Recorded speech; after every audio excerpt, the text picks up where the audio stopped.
وہ یہ بھی لوگ بات کرتے ہیں کہ کیونکہ انہوں نے 22 جون کو ایک وہ جو ان کے معاون خصوصی کے طور پہ جو اپنے اثاثے ڈکلیئر کیے تھے، وہ اس میں کیونکہ یہ اثاثے نہیں تھے، تو اس لیے لوگوں نے کہا کہ ابھی تو انہوں نے ڈکلیئر کیے ہیں، ابھی اس میں یہ وہ نہیں ہیں جو یہ نورانی کی سٹوری میں تھے۔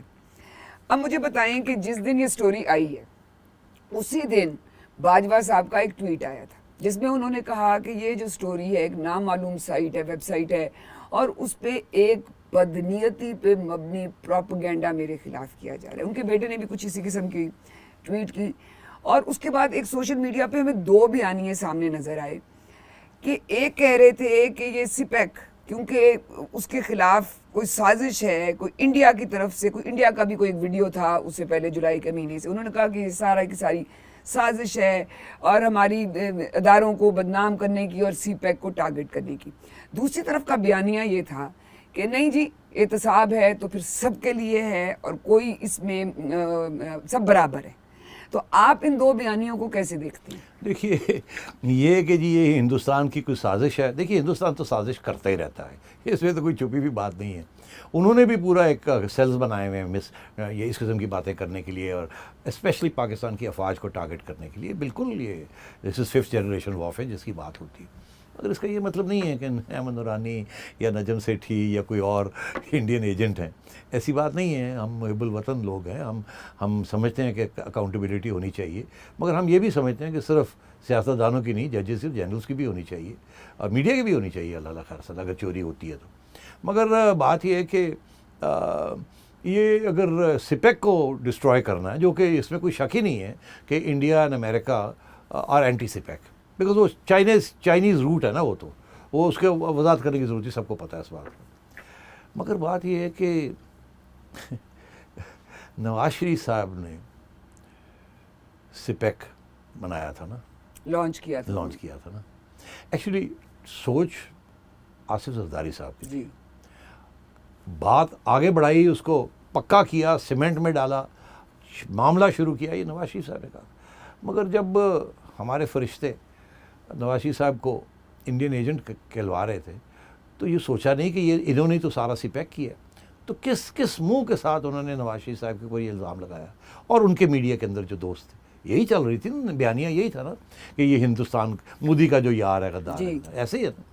تو اب سپیک بنانے والے کو یا سپیک لانے والے کو یا سپیک لانچ کرنے والے کے اوپر یہ الزام لگے ہیں اور وہ بالکل بے بنیاد تھے، تو یہ بھی اسی قسم کا یہ پروپیگنڈا ہے کہ سپیک کو ٹارگٹ کیا جا رہا ہے، جنرل صاحب کو آپ ٹارگٹ کریں گے تو سپیک کو ٹارگٹ کریں گے، یہ بالکل سراسر غلط ہے۔ سپیک کے اندر بڑے مسئلے ہیں، مگر سپیک ہمارے فائدے میں ہے اور ایک اسٹریٹجک ڈائمینشن بھی ہے اس کا، اور ہندوستان کے بھی اپنے ایشوز ہیں، مگر یہ بالکل غلط بات ہے کہ جی یہ ایک سپیک کے خلاف سازش ہے، یہ سپیک کے خلاف سازش نہیں ہے۔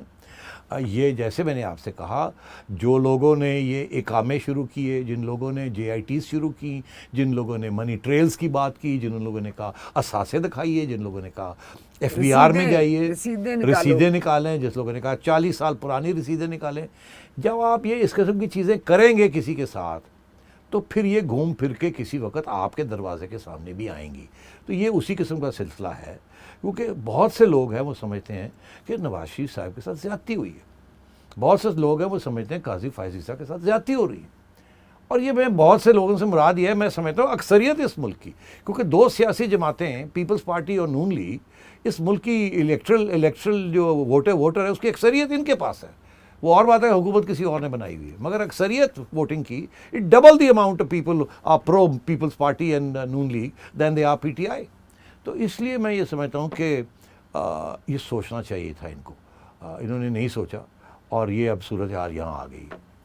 اچھا جی، اب یہ سٹوری کے 27 اگست کو یہ احمد نورانی کی سٹوری آئی، اس کے بعد ہم یہ سنتے رہے وقتاً فوقتاً کہ جنرل باجوہ صاحب، عاصم سلیم باجوہ صاحب یہ بہت جلد ایک پریس کانفرنس کریں گے جس کے اندر وہ ایک وضاحت پیش کریں گے، لیکن پھر وہ پریس کانفرنس تو نہیں ہوئی، مگر کل انہوں نے ایک پریس ریلیز جاری کی ہے جس کے اندر انہوں نے مطلب پوائنٹ وائز انہوں نے کہا ہے کہ یہ نورانی صاحب نے الزامات لگائے ہیں اور حقیقت دراصل یہ ہے، اور اس طرح سے انہوں نے سارا یہ مسترد کر دی جو نورانی صاحب کی سٹوری کو۔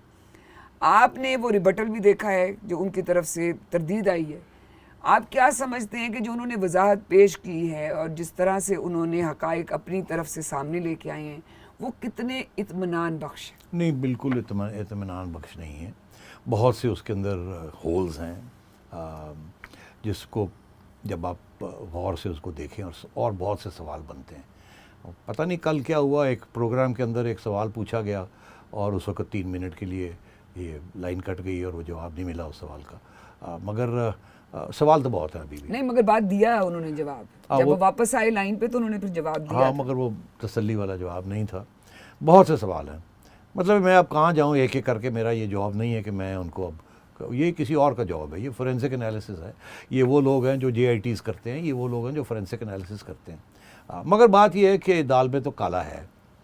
موٹی باتیں بھی اگر آپ دیکھ لیں، وہ کہتے ہیں جی کہ میری بیوی جو ہے انہوں نے ایک اثاثے جب ڈکلیئر کیے تو کہنے لگے کہ اس وقت ان کی اہلیہ کے کوئی بیرونی ملک میں کوئی جائیداد نہیں ہے.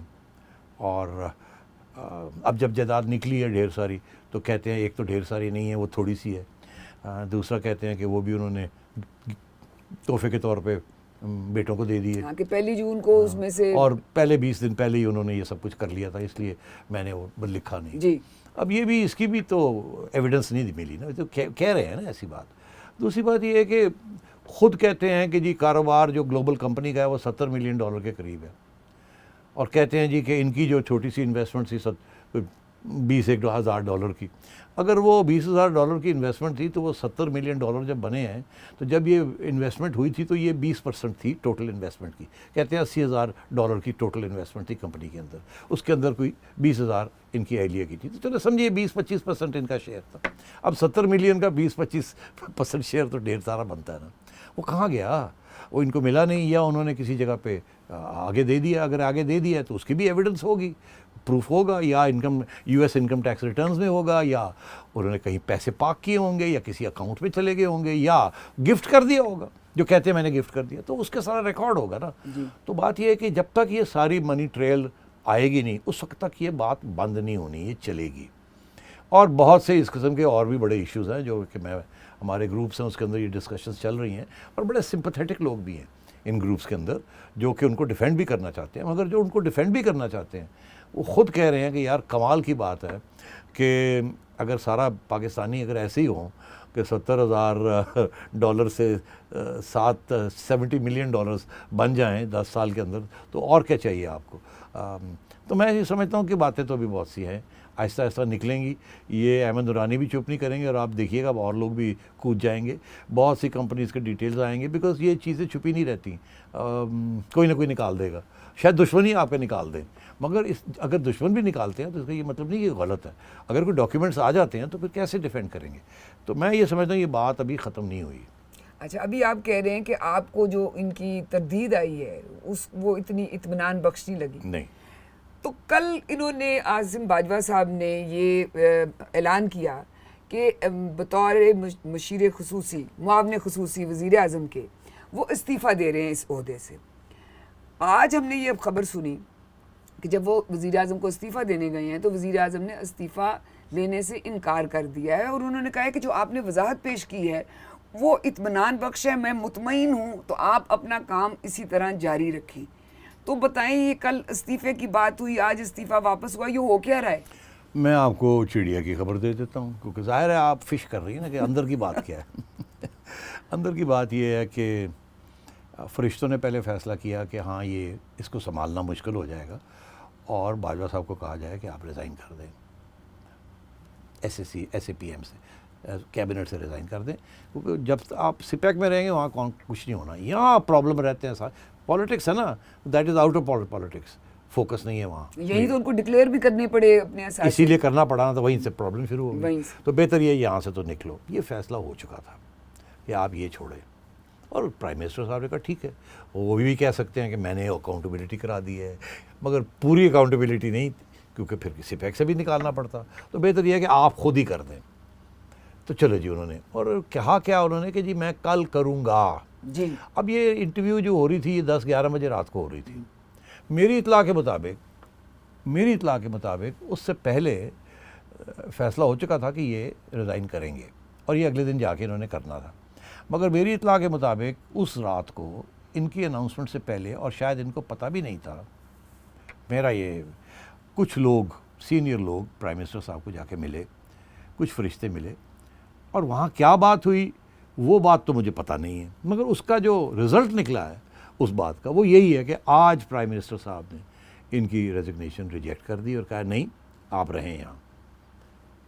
تو اب کیا ہوا کہ پہلے فرشتوں نے کہا جی آپ جائیے ادھر سے تو ریزائن کریں وہاں رہیں، مگر اب یہ کہا کہ نہیں یہاں سے بھی ریزائن نہیں کرنا، اور پرائم منسٹر کو کہا مت لیں ان کی کیوں اناؤنس تو کر دیا کہ میں کرنے جا رہا ہوں. اب یہی ہے کہ پرائم منسٹر کے میں نے نہیں لینا، تو پی ایم کو کہنے گئے تھے کہ نہیں لینی، حالانکہ پہلے یہ فیصلہ ہو چکا تھا کہ لے لیں. اچھا تو کیا ہوا؟ میرا خیال ہے کہ سوشل میڈیا کو مانیٹرنگ جو ہو رہی تھی، سوشل میڈیا کے اندر دو باتیں نکلی نا. ایک تو یہ کہ جیسے آپ نے مجھے پوچھا کہ کیا میں مطمئن ہوں کہ انہوں نے جو جواب دیا، میں نے کہا نہیں، بہت سے سوال ابھی بھی رہتے ہیں. سوشل میڈیا پہ اندر تو اس سے زیادہ پرابلمز ہیں وہاں، تو وہ تو بالکل یقین نہیں کرتے اور ہر قسم کی چھوٹی چھوٹی نقطے نکال رہے ہیں وہاں. مگر سوشل میڈیا کے اندر ایک اور بات بھی ہوئی نا، اور سینئر اینکرز نے یہ بات کی کہ یہ کہہ رہے ہیں کہ انہوں نے ایسے پی ایم سے ریزائن کرنا ہے. تو کیوں؟ اگر آپ نے کوئی غلط کام نہیں کیا تو ریزائن کیوں کرنا ہے؟ آپ نے ریبٹل دے دیا ہے، اب اس کے بعد ریزائن کرنے کی کیا ضرورت؟ اس کا مطلب دال میں کالا ہے. ایک تو یہ سوچ آئی اور یہ سوشل میڈیا پہ آ گئی. دوسری سوچ یہ تھی کہ اگر آپ نے پھر یہاں سے ریزائن کرنا تو سپیک سے بھی کریں. یہ کیسے ہے کہ یہاں پاک نہیں ہے اور وہاں پاک ہے، تو پھر آپ اگر یہاں ریزائن کریں تو وہاں سے بھی کریں. تو یہ دونوں چیزیں چلنی شروع ہو گئی اور پریشر بلڈ اپ ہونا شروع ہو گیا. اب میرا خیال ہے کہ اس کے بعد فرشتوں نے سوچا یار یہ تو گڑبڑ ہو گئی، ہمارا خیال ہے یہ معاملہ ختم ہو جائے گا یہاں اور سپیک کو ہم پروٹیکٹ کر لیں گے، اپنا بندہ چاہیے وہاں.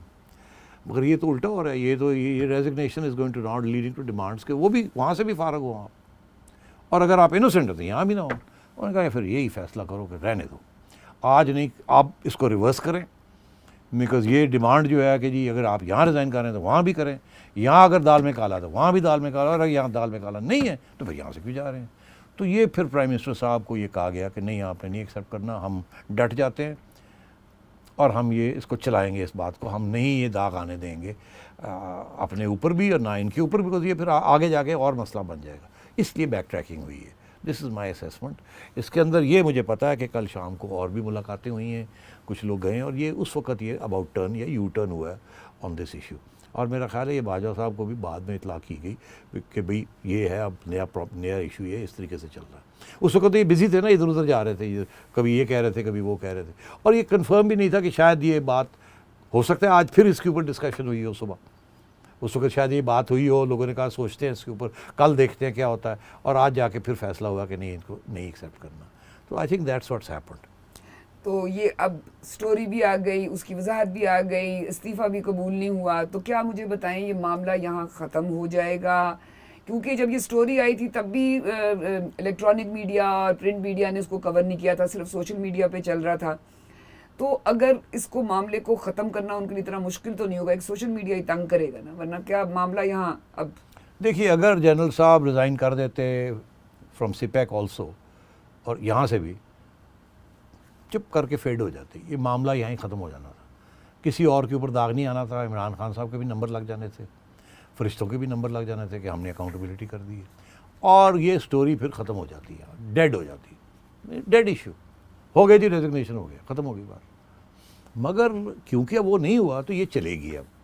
اب جن لوگوں نے یہ سٹوری نکالی ہے، احمد نورانی ہے اور لوگ بھی ہوں گے اس میں، جو لوگ انکوائریاں کر رہے ہیں، وہ تو اب جیسے کہتے ہیں نا دل شارپن دیئر نائفز، وہ تو اب اور بھی چیزیں نکالیں گے. جو انہوں نے ریبٹل دیا ہے اب ریبٹل کے ریبٹل چلیں گے، انہوں نے کہہ دیا ہاں ریبٹل کے ریبٹل چلیں گے اور ڈاکیومنٹس آنے شروع ہو جائیں گے.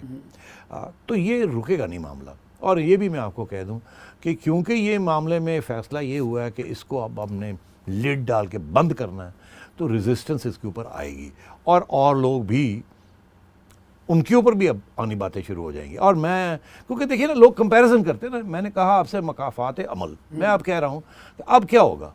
اب جنرل کیانی کی جو پراپرٹیز ہیں آسٹریلیا کے اندر یا کہیں اور ہیں، لوگ اس کے پیچھے جائیں گے، شروع ہو گیا سر. اور پھر جنرل مشرف کی جو پہلے چیزیں تھیں وہ پھر سے دہرائی جائیں گی اور وہ نئی چیزیں نکالی جائیں گی. اور پھر میں سمجھتا ہوں شاید جنرل رحیل شریف کے بارے میں بھی کوئی ادھر سے نکلے گی بات، کوئی ادھر سے نکلے گی بات. یہ اب رکے گی نہیں بات. اس کو روکنے کا ایک ہی طریقہ تھا, ختم, پٹ دا لڈ آن میننگ فارغ.